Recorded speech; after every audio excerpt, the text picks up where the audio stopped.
और स्पेशल में बात मैली हो रही जीवनदायिनी नदी की बात कवर्धा की, जहां सकरी नदी के पानी का उपयोग नगर और 40 गांव के लोग करते हैं। लोगों की प्यास बुझाने वाली इस नदी में इलाके की कई ईंट भट्ठों, फैक्ट्रियों का गंदा पानी मिल रहा है। इतना ही नहीं, कई नालों का पानी भी इससे नदी को गंदा कर रहा है। शहर भर के गंदे पानी और कचरे के कारण शहरवासी इस नदी के पानी का उपयोग पीने के लिए नहीं करते। हर साल नदी के नाम पर लाखों रुपए का खेल हो जाता है। इसके बावजूद कोई जांच नहीं होती। नगर पालिका के अफसर सिर्फ साफ सफाई और कार्रवाई की बात कहकर पल्ला झाड़ते नजर आते हैं।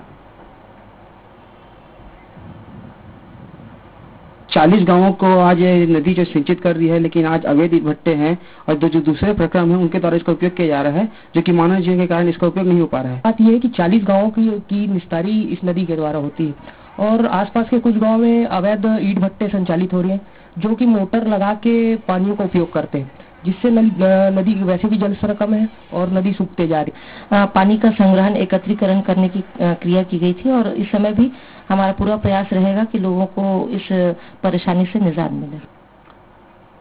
प्रदीप हमारे साथ जुड़ गए, स्वराज संवाददाता। प्रदीप, नदी की चिंता, नदी की सुध किसी को है या नहीं? हम देख रहे हैं तस्वीरें, ये नदी कम, नाला ज्यादा नजर आ रही है। हाँ जी, बिल्कुल बताना चाहूंगा कि जिस तरह से कि सकरी नदी जो है कि जिले का एकमात्र एक बड़ा नदी है और इसके शहर वासियों के साथ साथ जो है 40 गांव भी नदी से जुड़े हुए हैं।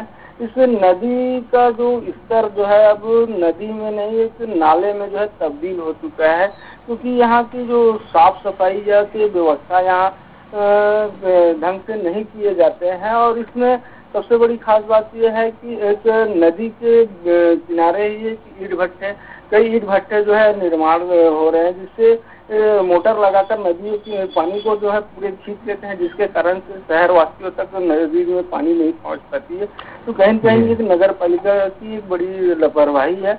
जो अगर कहीं ईंट भट्टी संचालकों के ऊपर अगर कहीं कार्रवाई करते हैं तो शायद नदी का जो है कुछ पानी शहर तक पहुँच जाता और उसमें कुछ उपयोग भी लिया जा सकता था। लेकिन अभी तक हालांकि हर वर्ष लाखों रुपए खर्च करते हैं नगर पालिका, लेकिन उसके बाद भी नदी में पानी नहीं पहुंच पा रही। शुक्रिया प्रदीप इस तमाम जानकारी के लिए।